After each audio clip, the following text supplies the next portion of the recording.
à tous. Bienvenue ici pour partager ce petit moment. Merci aux API Platform pour cette belle opportunité pour partager avec vous ce sujet qui me tient à cœur. Donc voilà. Donc avant de se lancer dans la présentation, je me présente, Imen Ezzine, développeuse backend PHP Symfony chez Sensio Labs depuis un peu plus de 3 ans et demi. Donc vous pouvez me trouver sur Medium X avec Imen Ezzine, même sur LinkedIn aussi. Je voulais vous dire aussi, si vous êtes intéressé à intégrer une équipe, le créateur de Symfony, n'hésitez pas à passer au stand et parler avec Grégoire, vous serez les bienvenus. On est parti. Donc, pour vous mettre un peu dans le contexte de ma présentation, on va supposer qu'on va créer une application, bien évidemment avec Symfony, une petite application qui va gérer juste des fichiers en ligne. Donc, une petite application, quoi. Pour cette application, on va avoir besoin d'une API pour gérer, par exemple, la signature électronique en ligne. Une autre pour gérer la facturation en ligne, le paiement en ligne.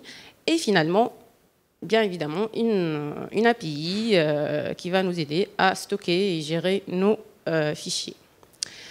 Et je pense que pas mal de vous utilisent des API dans vos applications. Et ça, c'est un petit exemple, donc une petite application. Et là, on doit consommer 3 API. Actuellement, je bosse avec un projet qui consomme au minimum 7 ou 8 API, et on peut avoir plus. Donc la question qui se pose, c'est comment on va tester tous ces API, la consommation à tout ce nombre d'API qu'on va les consommer. Donc aujourd'hui, comment on teste une API qui consomme une API externe? Donc vous allez me dire qu'il existe plusieurs possibilités, de plus facile au plus compliqué. Donc quelqu'un d'entre vous, il va me dire, ne cherchez pas loin. Il y a notre client utilise directement l'API réelle dans ses tests. Et là, j'ai vu un client qui fait ça. Un autre va me dire, on utilise une API qui offre un sandbox ou on a un environnement dédié pour les tests. Ça peut être une solution aussi. Un troisième va me dire, nous on utilise une API en local, en fait une API open source, qu'on peut la virtualiser, l'utiliser en local dans nos tests. Une solution. Et la dernière, et je pense que 90% d'entre vous va me dire, c'est simple, la solution, c'est on va créer des mocks, on va simuler nos requêtes HTTP, et je pense que vous faites ça. Du coup, on va voir chaque possibilité. Donc là, pour l'utilisation de l'API réelle directement, au premier regard, ça peut être une très bonne solution. On n'a rien à faire, juste on va faire des vrais appels à l'API. Mais on peut tomber facilement dans le piège si on a une facturation à l'appel. Donc je ne pense pas que les clients vont aimer de payer une fortune juste pour faire tourner nos tests. Si le service externe est indisponible, donc nos tests vont échouer. Il faut laisser un peu dans nos têtes que les tests d'API, il ne faut pas que les tests d'API bloquent le cycle de développement de notre produit. Si on a une API avec un abonnement et on a oublié de le renouveler, ça peut arriver. Et finalement, on est limité, bien sûr, à des endpoint get. Donc, on ne peut pas avoir plus.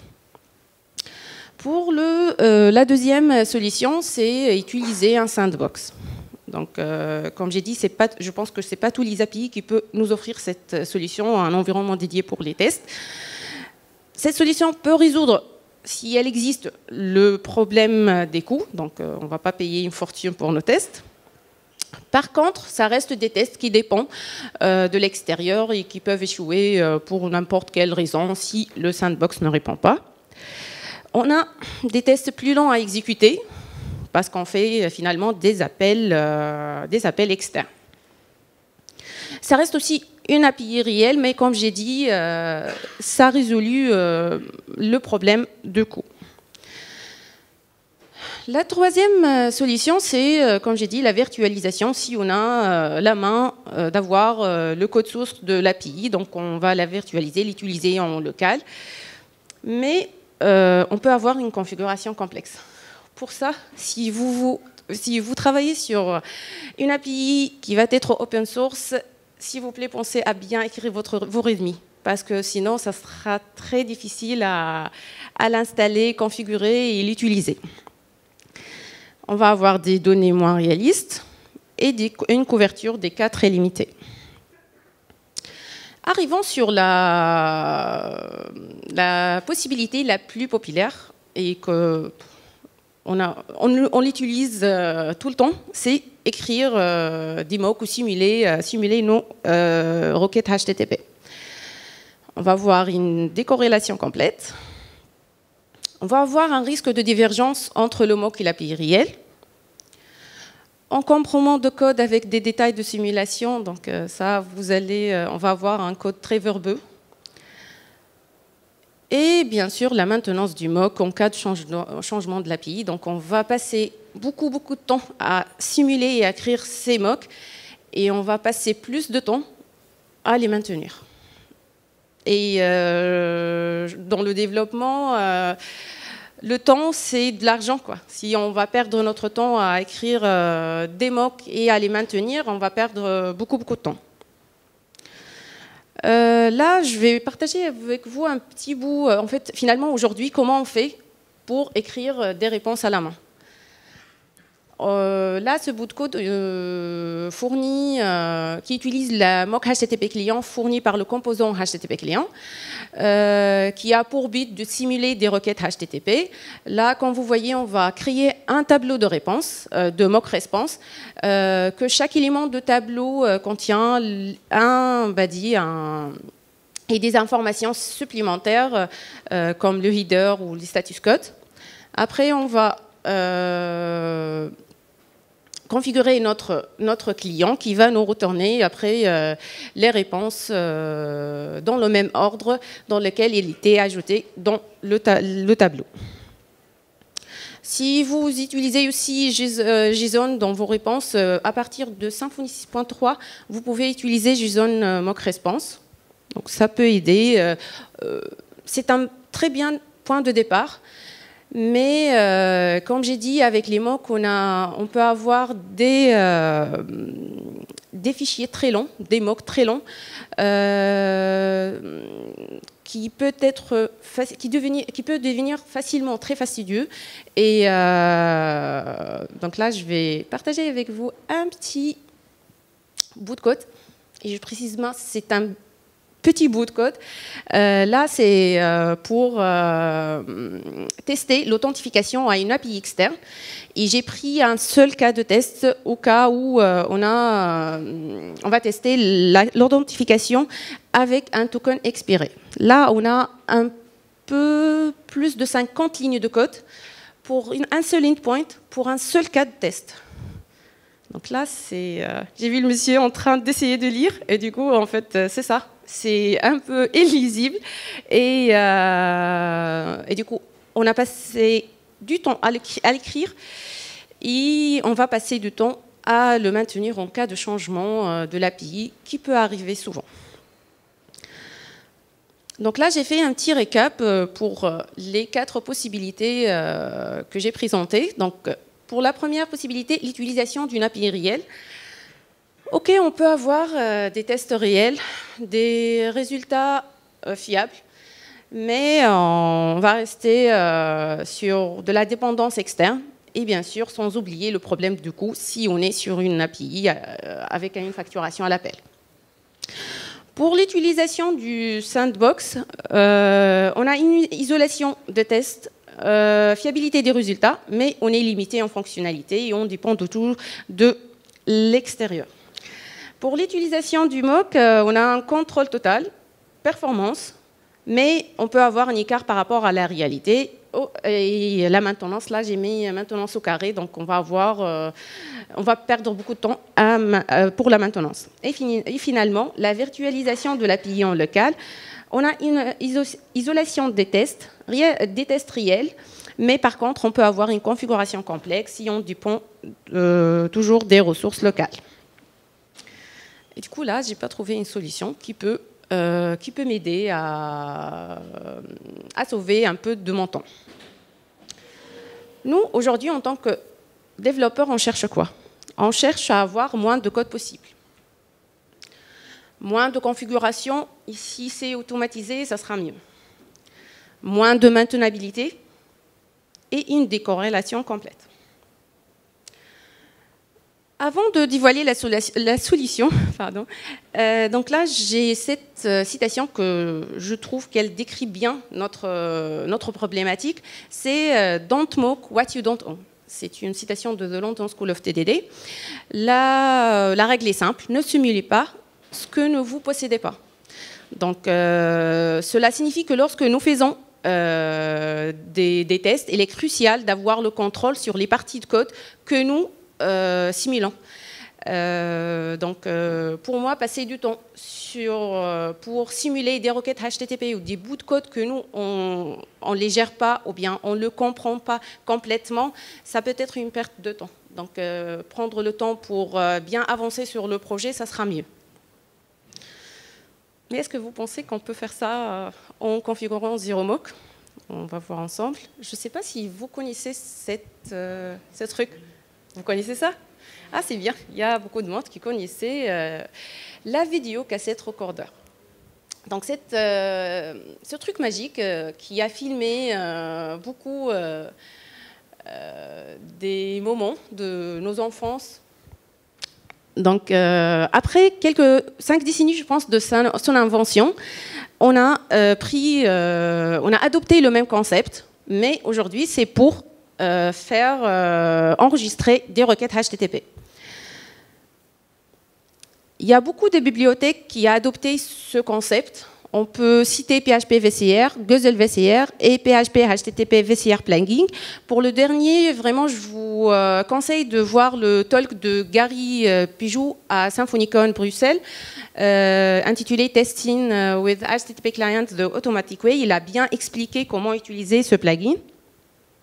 Mais pour aujourd'hui, on va parler de PHP VCR. Comme vous voyez là, elle était installée plus de 2 millions de fois et elle avait un peu plus de 1000 étoiles. Et du coup, comment ça marche? En fait, comme j'ai dit, c'est vraiment le même concept d'un vidéo cassette recorder. Donc là, on va jouer la requête, l'enregistrer dans ce qu'on appelle cassette, pour les rejouer après. J'ai fait un petit schéma. Donc là, notre test est prêt à faire sa première requête. PHP VCR va chercher une correspondance.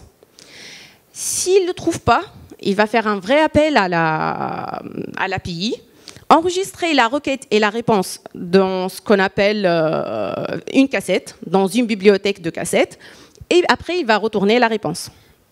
Si on va rejouer le même test, il va chercher la correspondance, il va trouver la cassette qui correspond à la requête qu'on a fait, et du coup, il va retourner la cassette à la place de faire un vrai appel. Et du coup, comment ça marche?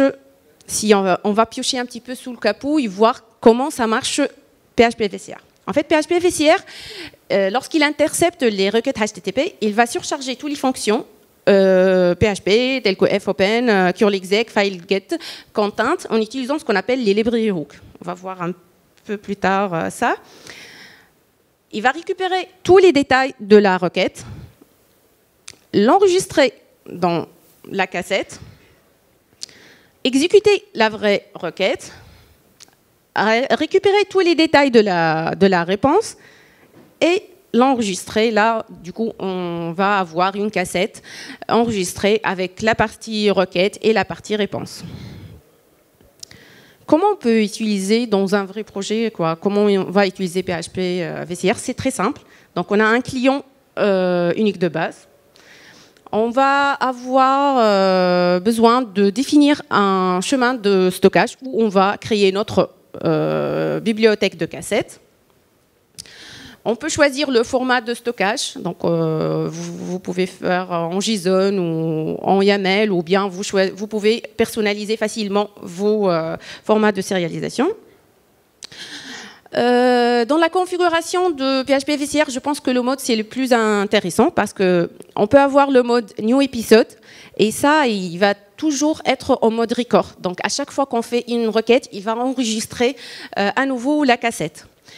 Le mode once, il va faire le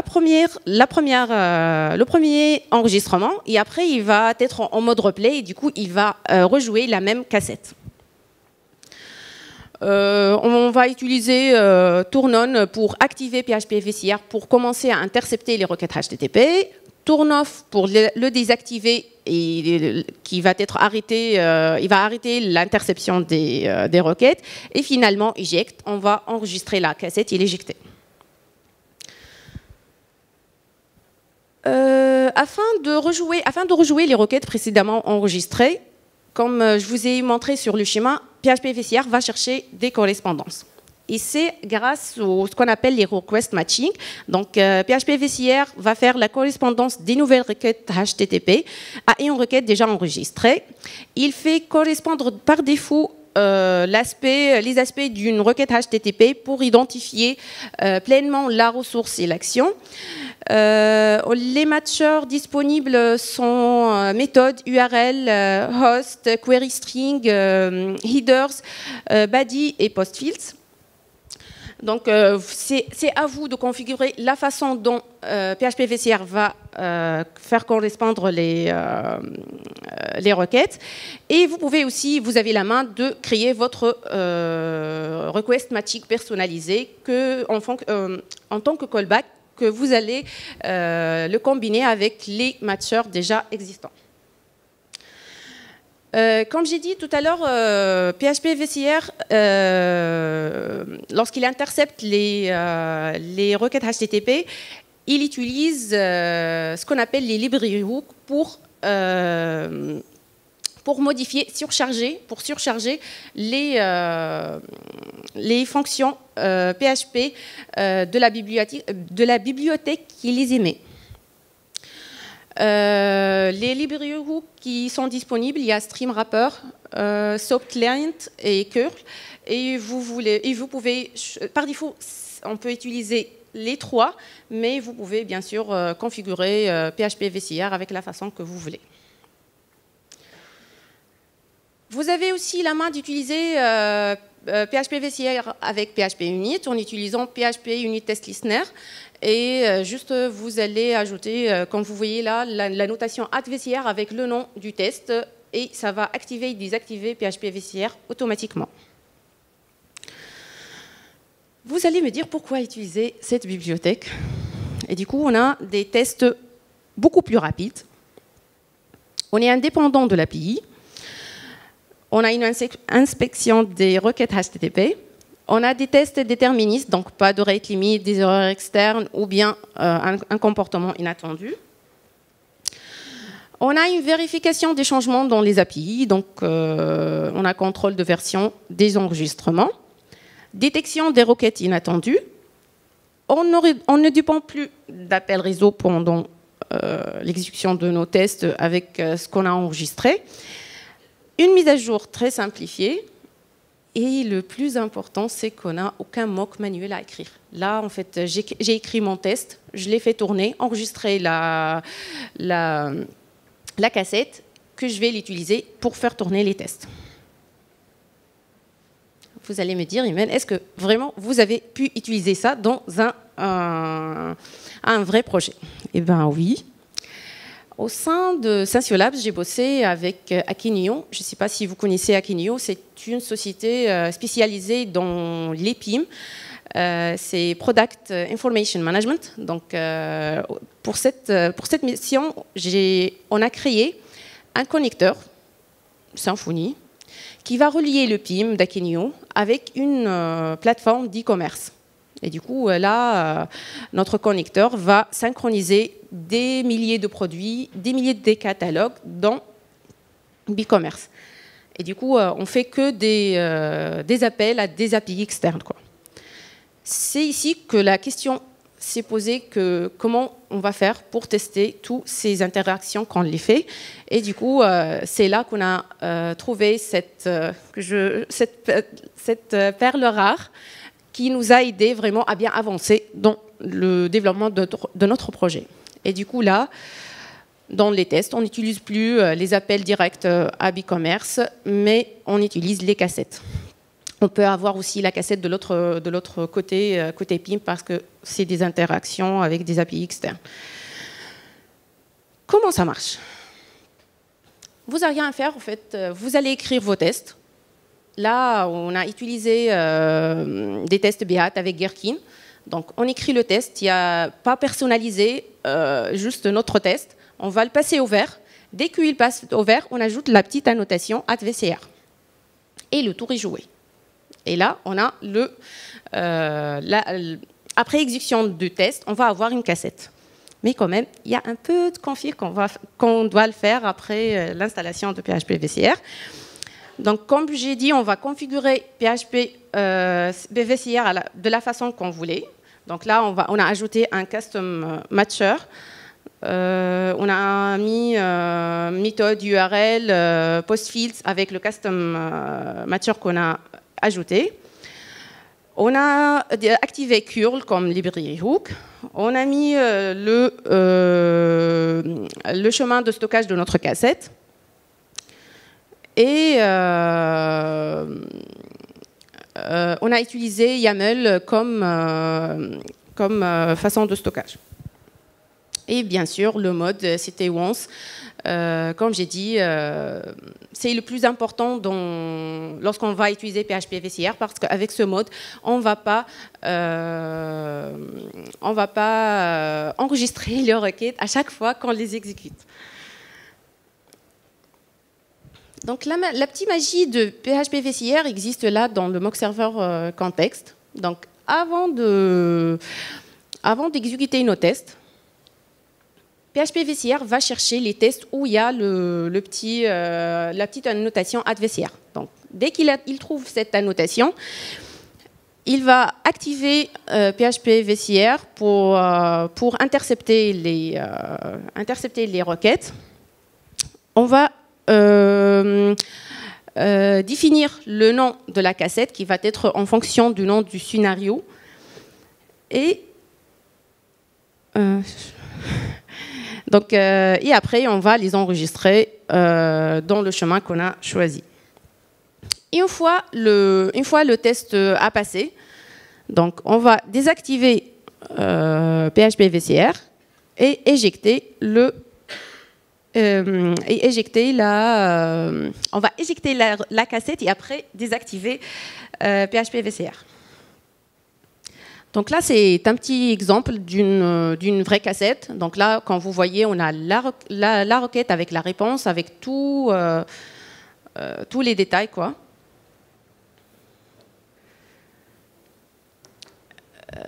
Du coup, vous allez me dire, Imen, comment on va maintenir ça avec le temps? Et il faut penser à mettre à jour vos cassettes. Donc, vous pouvez faire un petit script qui va mettre... on va parler des cassettes obsolètes. Donc, on peut dire que chaque mois, on va faire un nettoyage des cassettes qui dépassent cette période qu'on a mis. Comme ça, on va avoir toujours des cassettes mises à jour en cas de changement de l'API.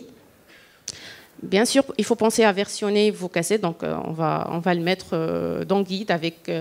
Donc on va avoir plusieurs versions de cassettes en fonction de votre version de code. Et bien sûr, pensez à bien nommer vos cassettes. Donc il faut bien choisir, il faut bien définir le nom de test ou la nom de cassette pour que ça soit facile après. Que ce soit à gérer ou bien à les retrouver. Pour conclure, PHP VCR est un outil vraiment très puissant pour simplifier les tests d'intégration en enregistrant et en rejouant des requêtes HTTP. Que vous choisissez d'utiliser les méthodes statiques ou bien de l'intégrer avec PHP Unit, PHP VCR peut grandement améliorer la stabilité et la cohérence de vos tests en réduisant la dépendance aux services externes. En l'utilisant judicieusement, vous pouvez rendre vos tests plus fiables et plus rapides. Merci beaucoup. Merci Imen, merci beaucoup.